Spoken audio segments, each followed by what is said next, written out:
Paramashivoham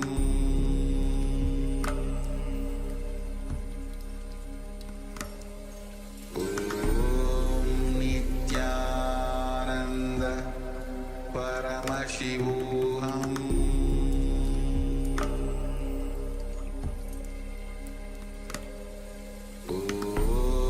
Nithyananda Paramashivoham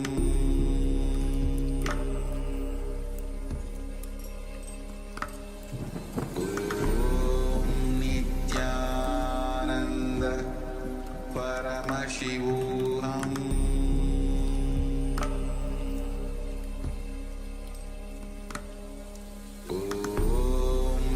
Nithyananda Paramashivoham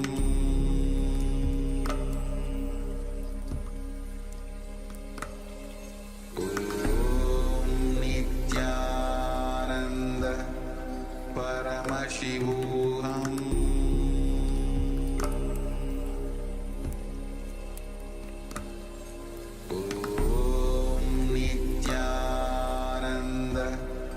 Paramashivoham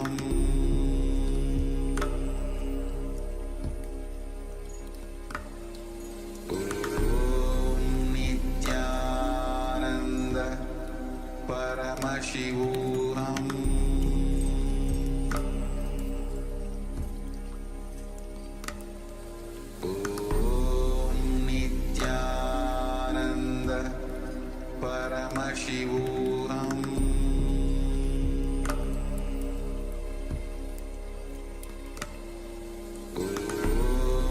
Nithyananda Paramashivoham Nithyananda Paramashivoham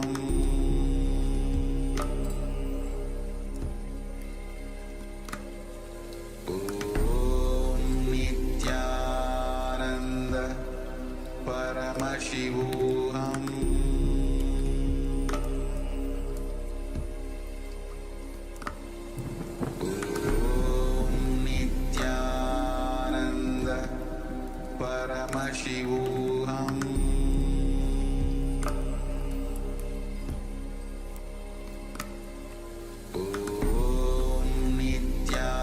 Nithyananda Paramashivoham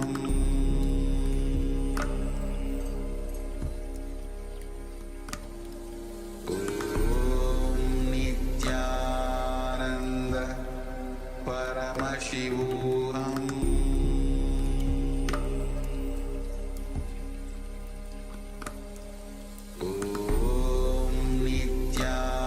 Nithyananda Paramashivoham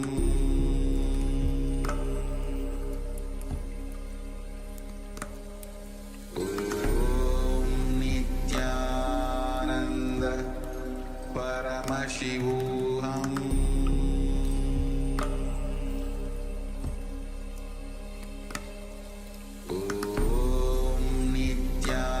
Nithyananda Paramashivoham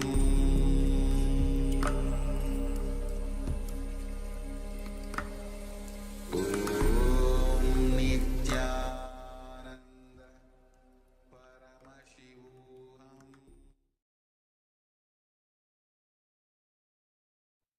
Yes, Nithyananda Level. Come to complete with all the participants for the technical glitch, for the Zoom disconnect that we have experienced. I hope you still had enough time to scan your VAC and receive the insights into what are the diluted promises that you have given to yourself.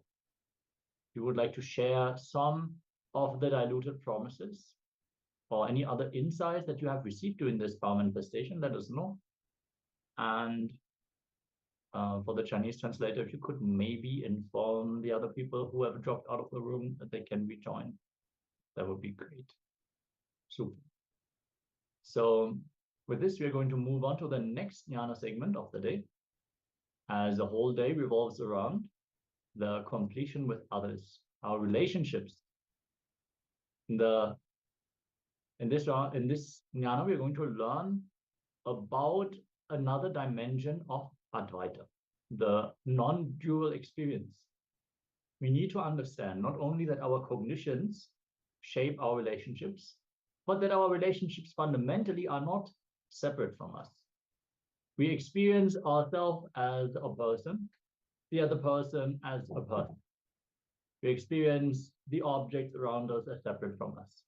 But fundamentally, we are Paramashiva expressing through all of them.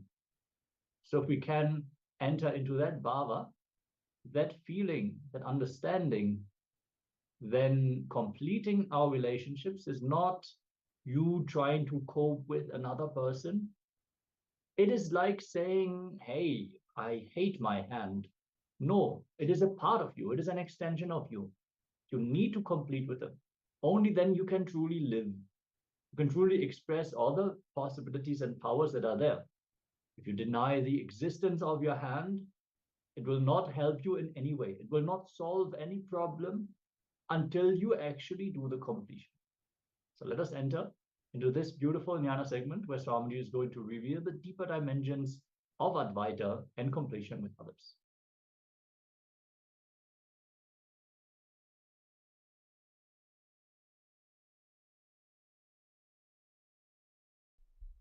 Let's start the program. N relationships.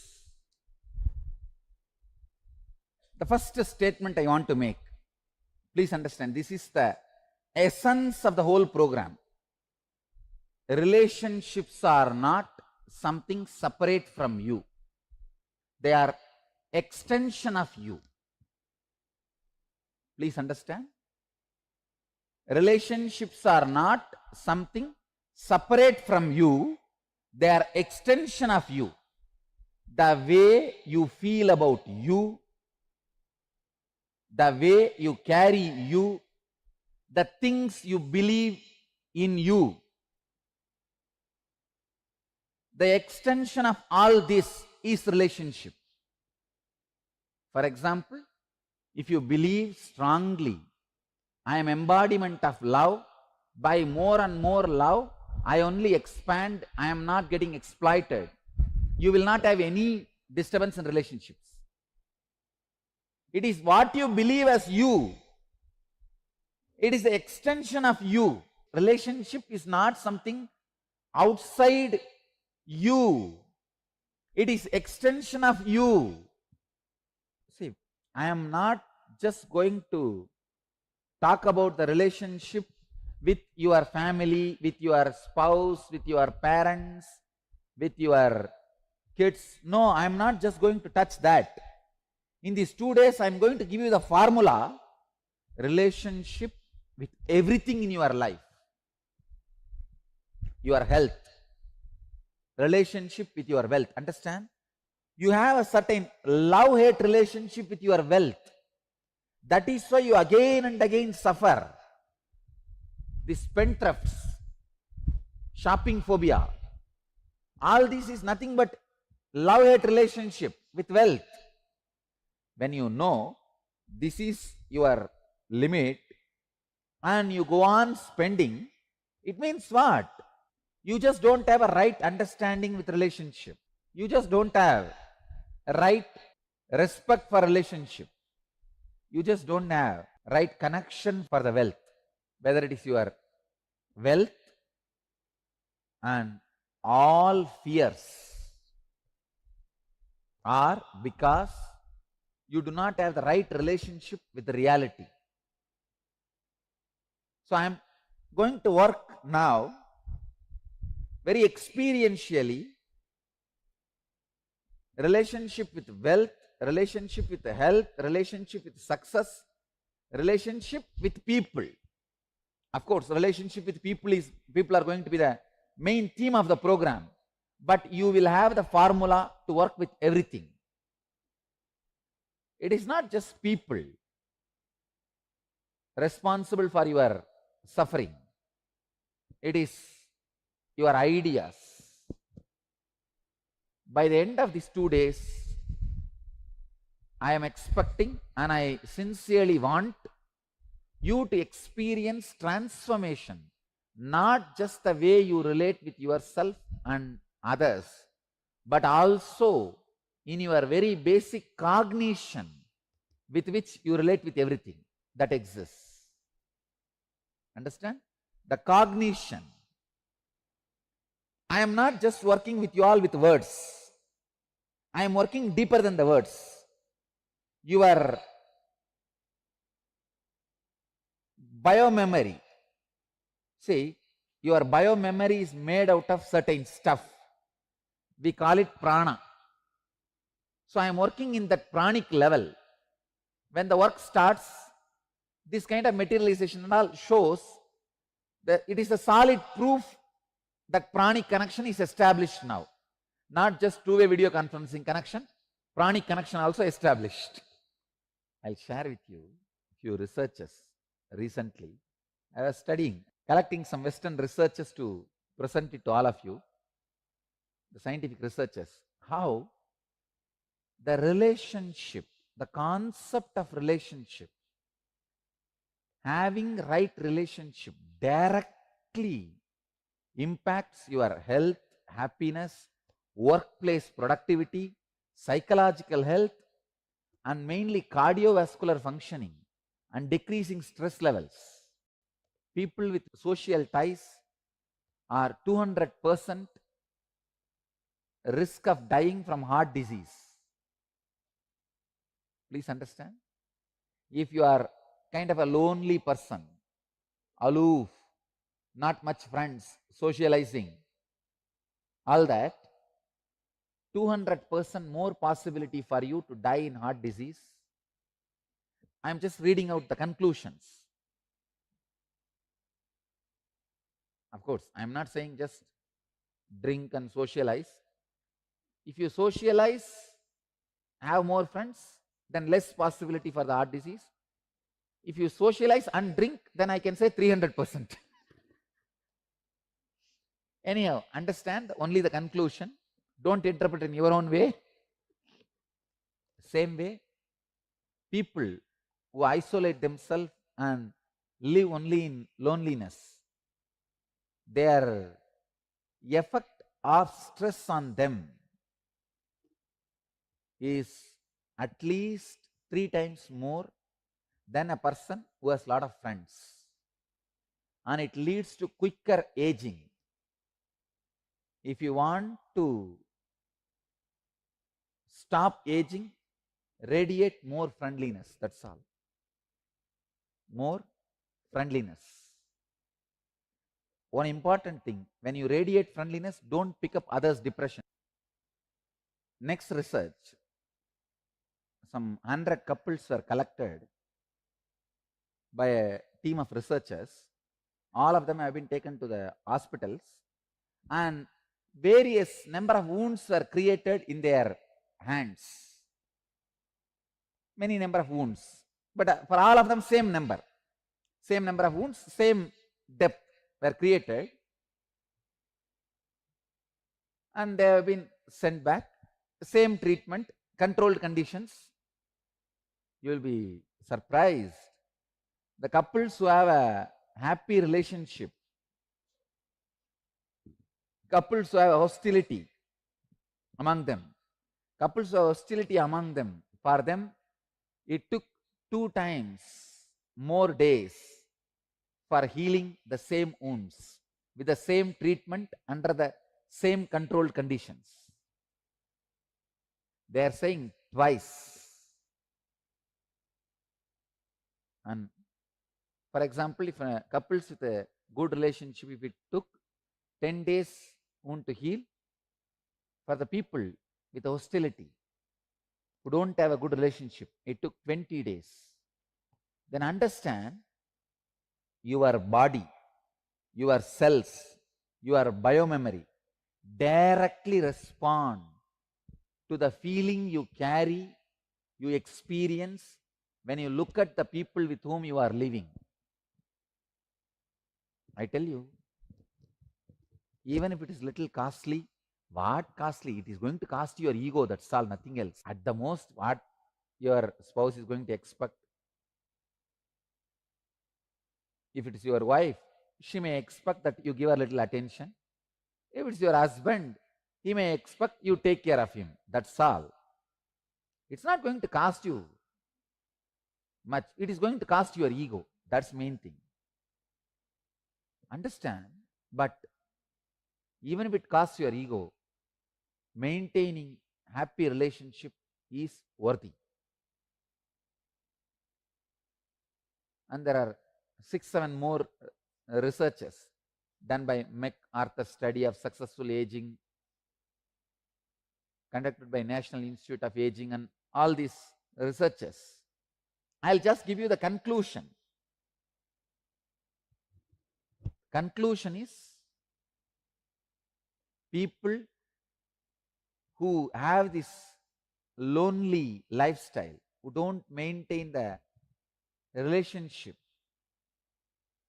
their risk for Alzheimer's is 10 times more. Please understand. 10 times more than people who have a loving cordial relationship with the family and the people with whom they live. See, sometimes you may not be living with family, but with whoever you are living, having loving relationship reduces the risk of Alzheimer's. There are some more conclusions. Finally, everything boils down to this only. They are saying that aging will be slowed down, you will be more younger, your psychological aging will be reduced, the space in which you feel as you will be more settled and balanced. There are some more other technical details. I don't want to get into that. But everything finally gives this conclusion. Relationships directly affect your health. Directly they affect your basic understanding about the life. Healthy relationships, even though it is little costly, but it increases your life expectancy, protects your vital organs like brain and heart. Understand? Relationships are not just protecting your heart, it protects your brain also. Alzheimer's, it protects your brain also.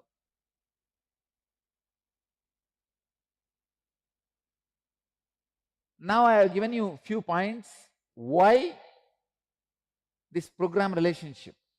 I want to tell you why I am taking. As I said in the first statement, relationship is not something outside you, it is extension of you, because it is related to you. Except an enlightened being, nobody can read you as you are. Please understand, an enlightened being knows you much more than you know you. So that's the reason I have taken the responsibility of working on this relationship. It's very tricky subject, you know. When you tell the husband to bend his ego, he becomes antagonistic to me. If I tell the wife, no, you adjust and go, she goes against me. I have a lot of problems just because I try to mend the relationships of the families. See, both the fellows are individually highly devoted to me. Somehow human beings feel for relationship you need to remove some part of your flesh and give, which is not true. It is a wrong cognition. You feel for the relationship that you need to remove part of your flesh and give it to others. No, it's wrong cognition. Please understand.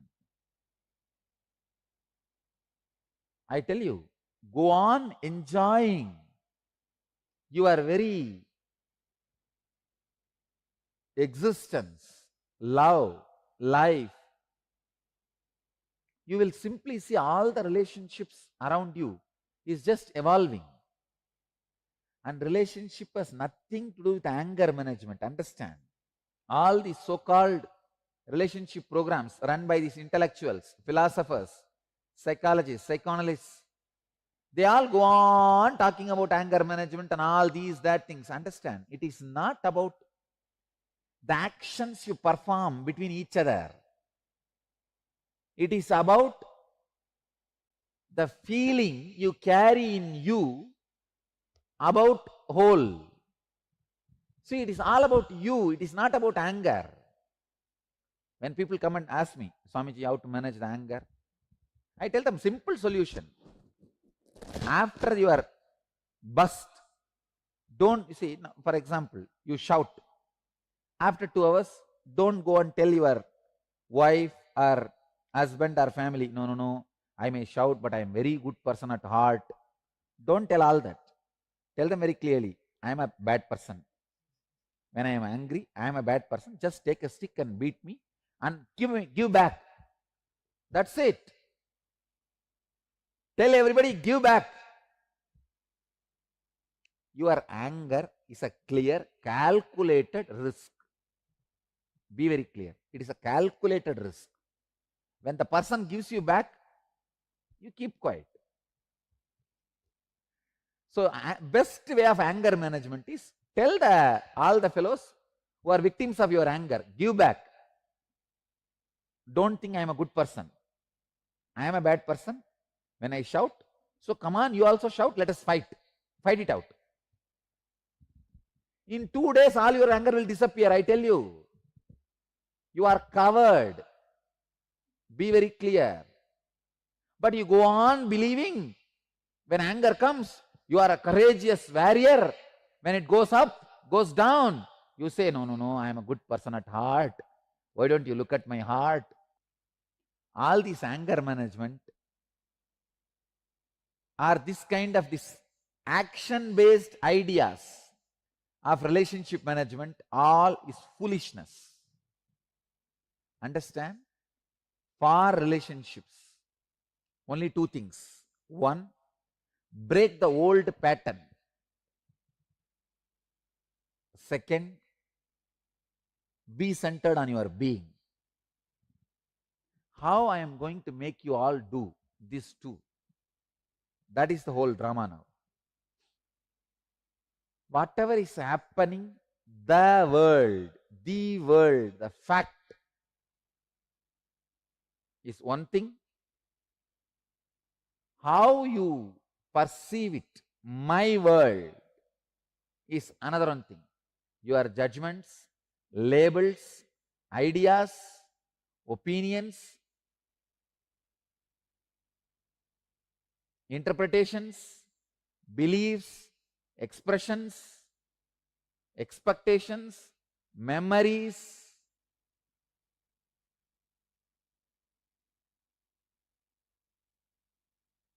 all this put together is my world. The world, fact, is a simple round, simple circle, actual happening, which is given by facts. But your interpretation of the happening given by your cognition, your judgments, your labels, your ideas, your opinions, your notions, your interpretations, your beliefs, your experiences, your expectations, your memories, all this put together creates your own pattern.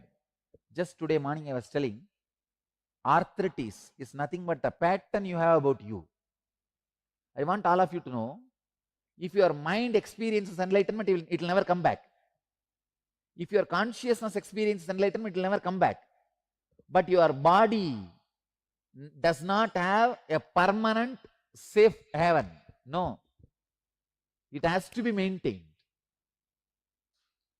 So I will not lose my enlightenment only in my mind, only in my consciousness. So that much my body also will be protected. But all the other rules and regulations of the body does not permanently maintain a high frequency itself once you raise it to the frequency. I wanted to tell this essence to you. Your body does not always retain its highest frequency just because you pushed it to once. Second important truth, the pattern you carry about your body directly impacts the pattern you carry about others also. Just like body's pattern deteriorate, your relationships also deteriorate. Just because you had trust yesterday, it's not that you will have the same trust today. It deteriorates. The perception you carry about what is happening in life is given by your basic cognition. Now in US, I have seen so many divorces happening. How you know? First, the man will go and get a job in Microsoft or somewhere settled in US. He will get married and take the girl also. And naturally, he has to teach driving for her. She has to, because there everybody has to drive individually. Just in the driving teaching, so many marriages will break. No, really, I am telling you. Just in the driving teaching, marriages will break. Because these guys, when they try to teach, they show their superiority. And nobody can tolerate. Just teaching driving. How many marriages have broken, I can tell you.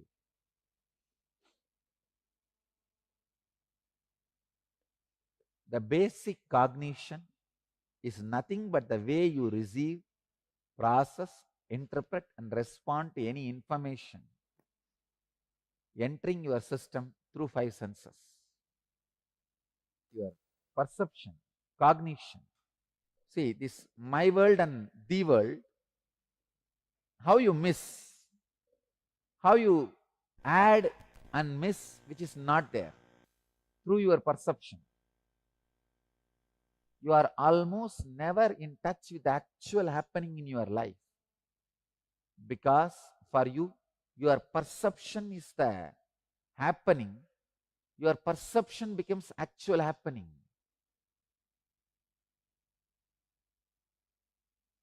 All your expectations about life are also based on your perception and how life should be or should not be. All your expectations about life are also based on your perception of how life should be or should not be. Same way, all your expectations from people in your life is also based on your perception of how they should be or they should not be. This is what I call as fantasy. Not only that, based on your fantasies, you are constantly chisel people in your life. You continuously judge people, resist people, manipulate people based on the way you cognize or perceive them. Your cognition is responsible for the way you relate with life and with people in your life. Your cognition makes or breaks your relationships. Bringing awareness to your cognition transform your whole experience of you and all that exists in your life.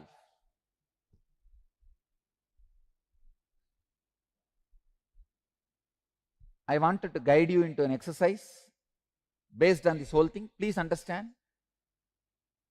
Please do the exercise sincerely. See, now I can take this class in 2 ways. One, with a lot of enthusiasm, excitement. Hey, all you guys have come from all over the world. You are gathered in all over the world. You are all sitting. You know, both ways I can run, but only with the excitement. When I stand and do, the results will be there on you. Same way, you also can do both ways. Wow, I heard so much about him. 2 days I have a chance to spend around him. Come on, let me sit and let me really take maximum from this program. Let me do workout. Let me really make my relationships beautiful. Or anyhow, my wife has dragged me here. Somehow till evening if I manage, then things are done. How to manage till tomorrow evening without getting caught and nicely sleep? or without getting caught, somehow push the time. You can do in both ways.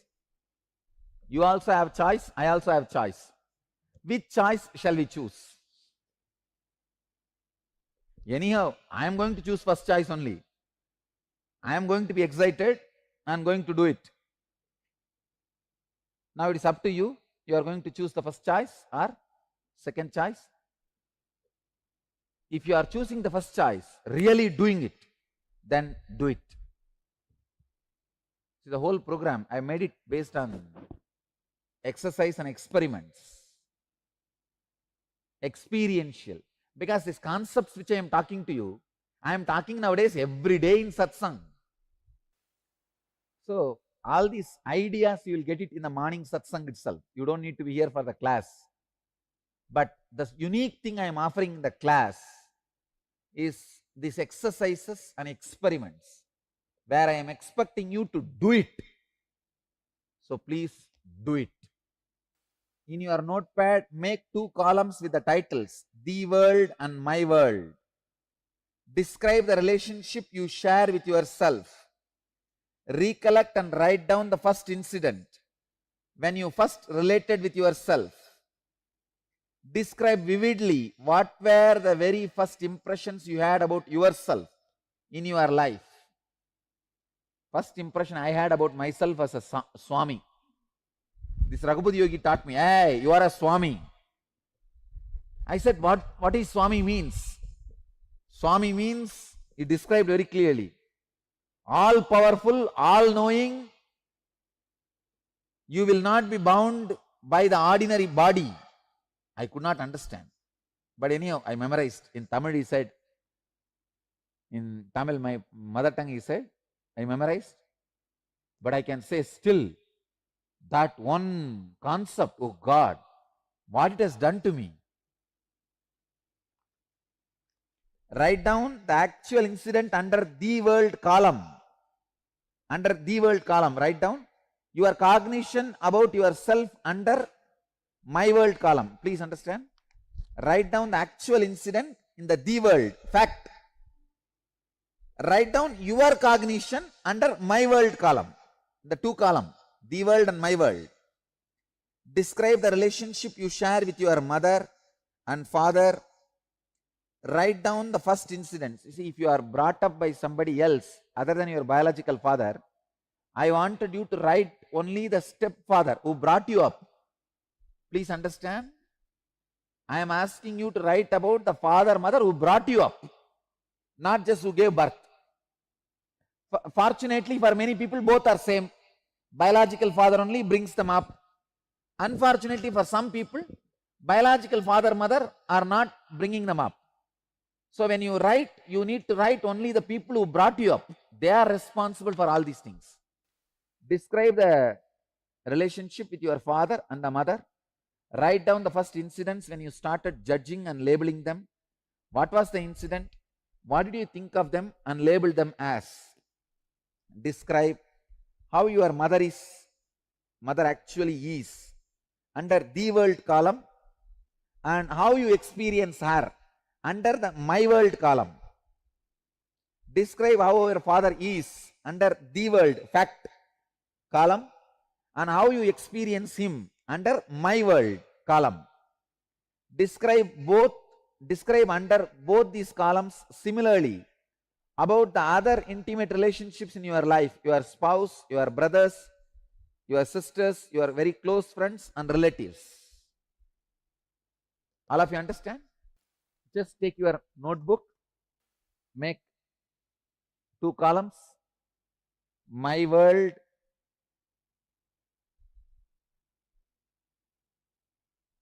the world. See, one side, the world, fact. The other side, my world. Make the column. See, actually when you wrote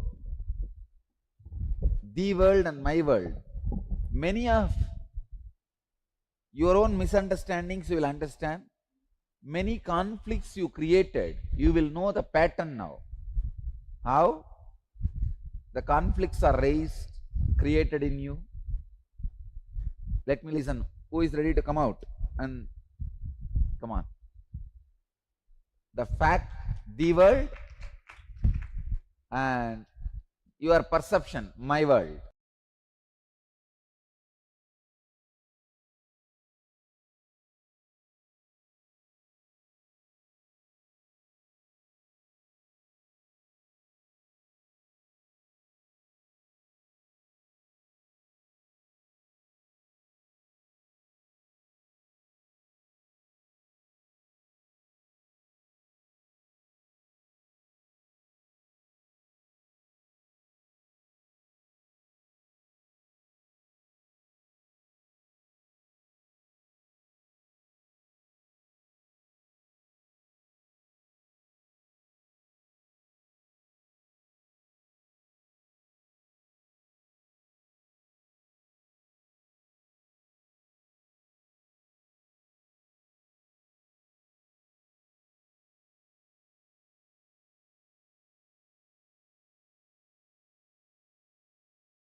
Yes. Nithyananda, beautifully, Swamiji has revealed the deeper insights into relationships. It is not that we are some separate parts who are relating with each other. No. We are in oneness, whether we understand or not, recognize or not, we believe it or not, want to believe it or not. We are extensions of each other. So we have to be in completion. Otherwise, it means what? We are in incompletion with a part of our very own self. So to manifest the ultimate experience and really to manifest anything in our life, we have to be in completion with that idea of others. Completion with others means what? It's not even completing with a person. It is completing with the very cognition, that very idea of others, since no such thing as others exist. Yes, Paramashiva is manifesting and expressing in various forms, but it is still only him expressing in various different forms. So let us enter into the completion with others. Yes. So first things we need to decide to be in completion with others. That is, you need to decide, I have to bring completion with others, with whomever I am living. So this decision starts the completion with others. So your cognition is the way you perceive, process, and interpret and respond to any information entering your system through your five senses. So there are always two things that are happening constantly in our life. One is the world, means which is happening outside just as a set of facts. And another is my world, means our own perception we carry about what is happening. It consists of many judgments, labels, ideas, opinions, notions, and our own interpretations, and our own beliefs, and our own experiences, and our expectations and memories. So always we see the same thing which was happening outside, but we always look in one way and others perceive in some other way. So this was always happening. So that's what we say. What others what is happening actually outside. We call it as the world, and how we are perceiving the same happening in our perception and in our way is my world. So as you can see here in the picture, two people staring at the same object. One sees it as a 7, the other one as a 9. And they are ferociously arguing about what is the right perspective. But we can see in the world, none of the perspective is 100% correct. But in my world, you have a very defined picture. You have a very clear idea what is the reality, but it is not the complete understanding of what is the actual reality, because it is based on your judgments, labels, ideas, opinions, notions, and so on. So it is not the actual fact. And we need to understand that we are not living with the facts. We're not living in reality. We are living in my world. And that is why completion is so important. If you can complete with my world, bit by bit, with every bit of completion that you do, you come closer to the world. A person who is living in the world is an enlightened being. A person who is experiencing reality as it is, experiencing themselves as Paramashiva, as the complete manifestation of consciousness, not as some separate identity. The identity itself becomes redundant when you see, when you experience yourself through everything. And yeah, we are moving towards that with a very powerful process. The Timuri process literally originally was coined as the living Advaita process. Advaita being the non-dual experience where you experience yourself as existing in everything.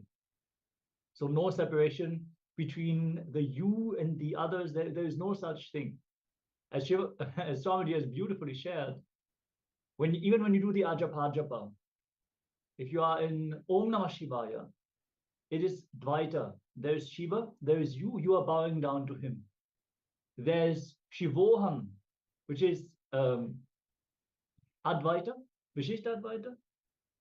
There is an experience of oneness. You declare you are Shiva, but still you are declaring that you are Shiva. So there is still some identification. There's still some idea of a separation exists. You declare that you are in oneness, but still there is this idea of an identity existing. Swamiji beautifully shared, if you want to manifest Paramadvaita, your cognition can only be Shiva, Shiva, Shiva, because nothing else exists. There's no idea of I. There's only Shiva, Shiva. Everything that you touch, everything that you see, whether you like it or not, whether you cognize it or not, everything is Shiva. So, yeah, let us come back to the perception of the happening, the world and my world, through a small story. An old man went to a nearby village and was coming back to his home. From a distance, he saw that his house was on fire. That's all. He literally started boiling and burning, rolling on the ground and crying. One of his sons came to him and said, "Why are you crying, father?"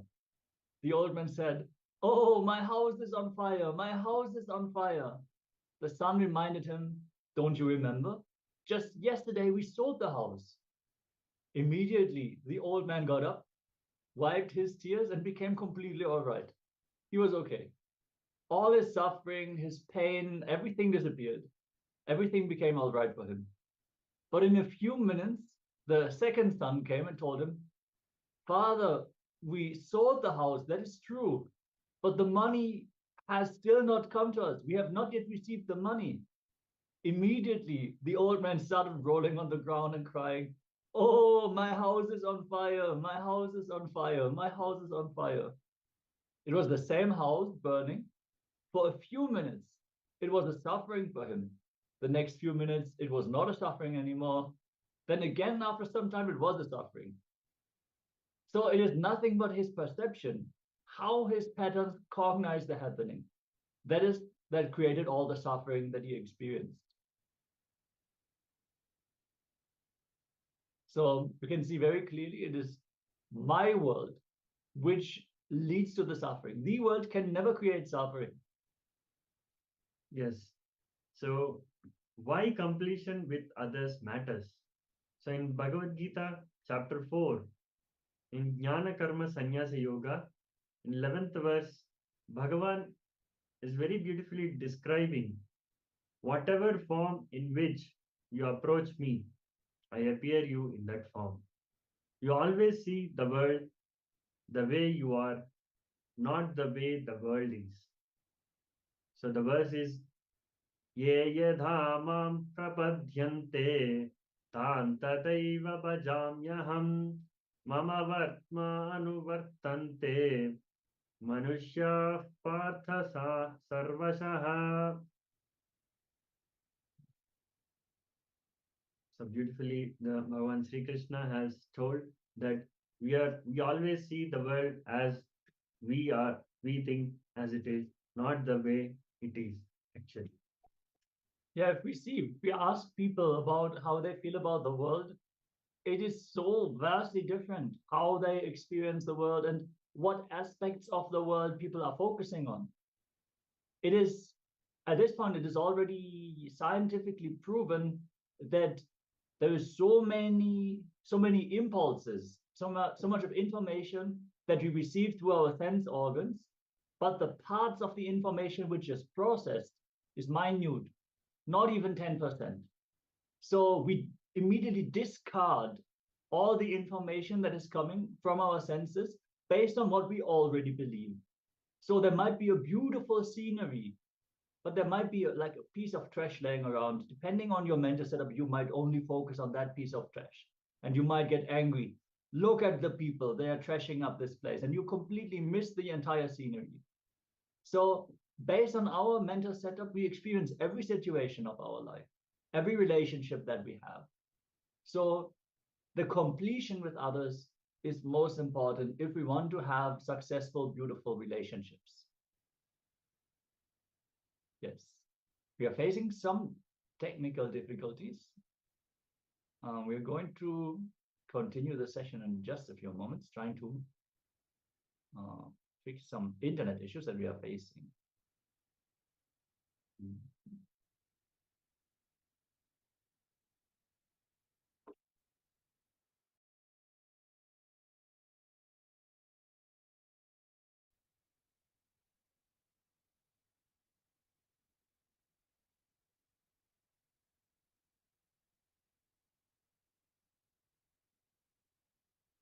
Yes. Can you all see us, hear us? Can you just give a wave of hands if everything is clear? Super. All right. So let's continue. So first, you have to take responsibility for everything happening around you. You have to cognize that you are the source of everything happening around you. You might feel, how can I be the source of everything happening around me? I can understand that I'm responsible for the actions that I'm taking and the effects of that. But so many things are happening around me. How can I be responsible for that? You need to clearly understand everything that is affecting your life. The way you perceive it, the way you cognize it, and what actions you take to resolve it, to ignore it, to push it under the carpet, you're responsible for that. So if you are able to perceive something happening, if you are able to cognize that something is not going as it should be, if you have that intelligence, you also come with the energy to solve it. So you came to this planet with some karma that you wanted to resolve. Based on that karma, you only even start cognizing yourself, start taking decisions. So all the things that you are facing in your life, even the most brutal criticism from your friends and family, your co-workers, you are responsible to live up to their expectations also, since they are not separate from you. They are your extension. That means if they are telling you, hey, you need to expand, means what? You are calling yourself to expand. It is your extension. So, yes, completion with others is not saying I'm sorry. It's not apologizing. It's not about being wrong or right. It is not about that at all. feeling sorry comes actually from powerlessness. Feeling sorry means what? I was wrong that time.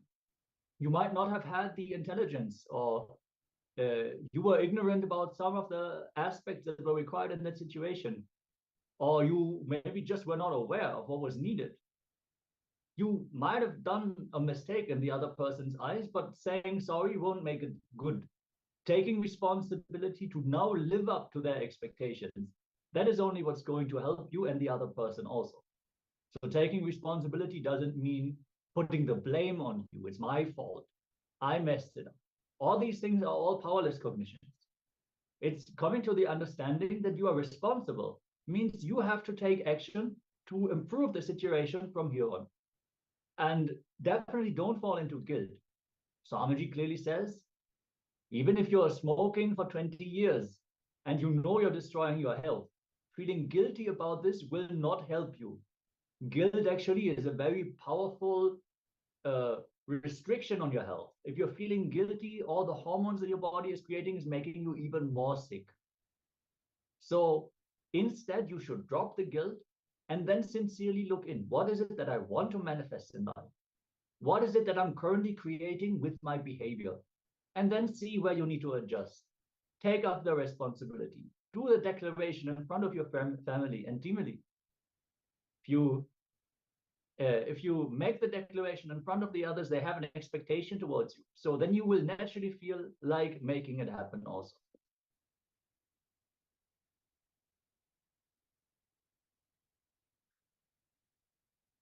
So anything you consciously build, that only will stay with you and makes you more and more powerful. So true love and true relationships is your birthright. Fulfilling relationship means relationships that remind you again and again of and give you the experience of oneness. So the purpose of completion is not just healing your relationships, that your whole energy and consciousness will be different when you do the completion. So please know that what happened was not wrong, and what is happening is right. So completion is right and past is not wrong. So you're not blaming or complaining, you're only completing and dropping it from your inner space. So now let's do this exercise. So now let's make a list of all the relationships that were a part of your life at some point, and start with the most intimate relationships like your mother, father, and your siblings, and your friends, spouse, children, and guru, and God, etc. So you can even include your pets, plants, those who are not in the body also right now. But if they were a significant part of your life, then please note it down. So let's make a list and then we'll move on to the next. Let's take a few minutes. Yes, let's take a moment and start writing down the relationships that matter in our life and those who we want to complete with. Make sure you have enough paper ready for the upcoming exercises as well. It's going to be important. We're going to dive deep. Today is a very powerful day. Completion with others is literally one of the most important and powerful exercises that we have, because others are directly mirroring us, that are directly another perspective on the things that we do not want to see about ourselves. So let us enter into this completion process.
Yes. I hope all of you got to make the list of the important relationships of your life that you want to complete with. You can give a thumbs up and requesting all the participants here in the Zoom room to please join us on camera, be present. That is the best way to. Yes, Ma Alexandra is giving a thumbs up. Great. We are now going to move on to the next segment of the day, which is going to be next round of our power manifestation. Yes, we've been manifesting the power of Vak scanning. So it is a combination of body scanning, thought current scanning, and third eye completion, using the flame of the third eye to burn the incompletions. Understand, incompletions are fundamentally erroneous knowledge and ignorance. Those two together, they form the incompletions. We have some false ideas about how reality is, and we lack the right understanding about certain things of our life.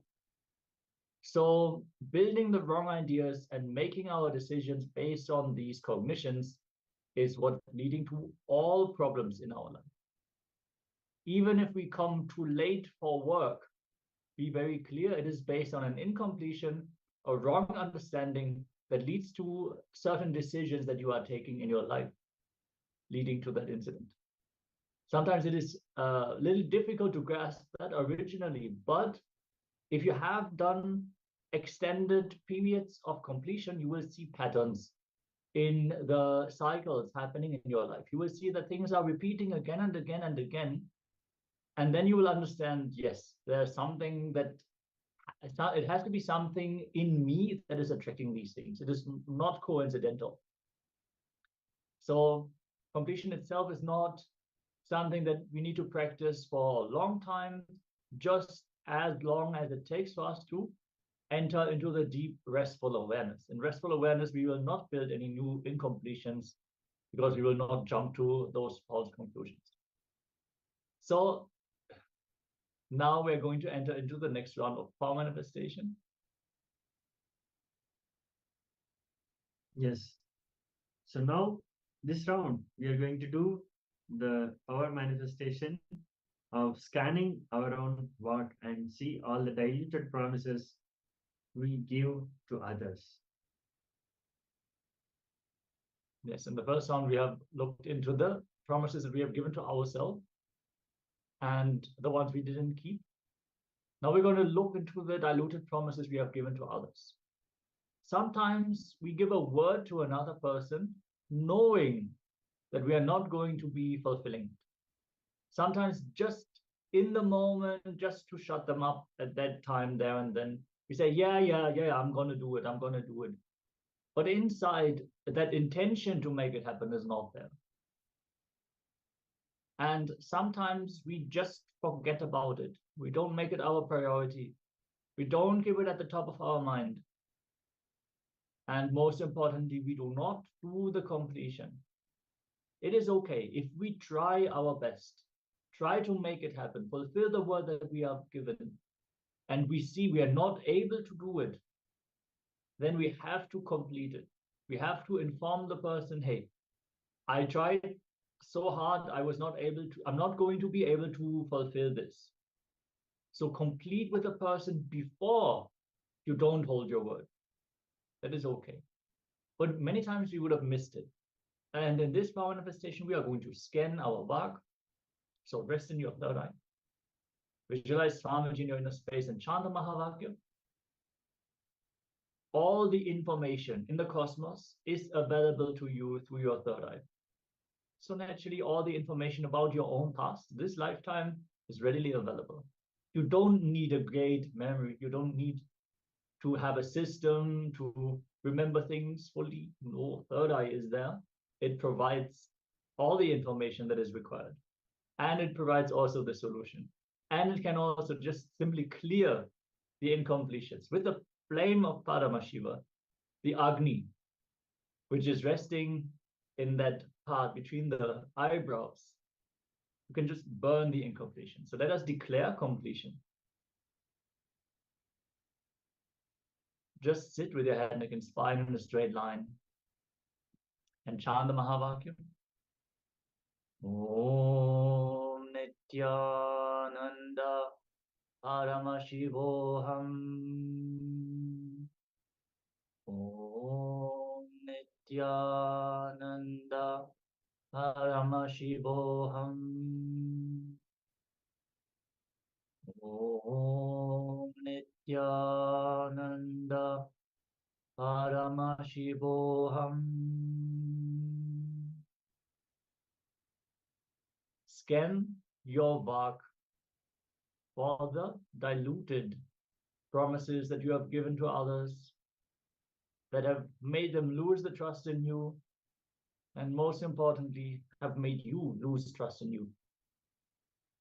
With this manifestation, we are going to remove the effects of these incidences on our lives. So let's begin. Chant the Mahavakya.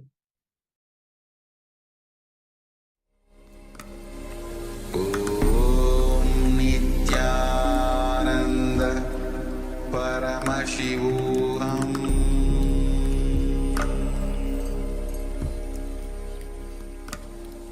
Om Nithyananda Paramashivoham.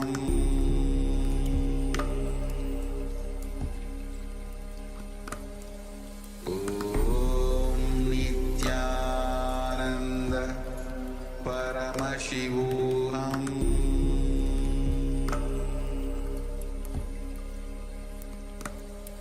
Om Nithyananda Paramashivoham.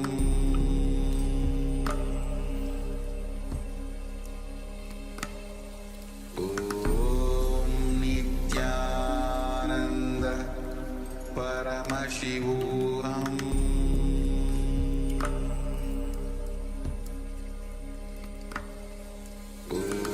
Om Nithyananda Paramashivoham.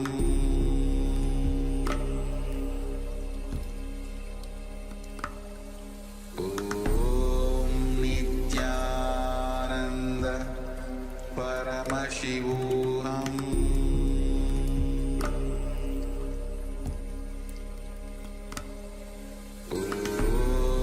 Nithyananda Paramashivoham.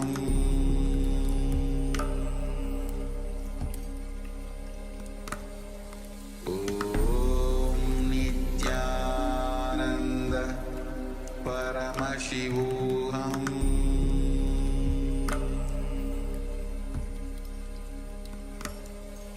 Om Nithyananda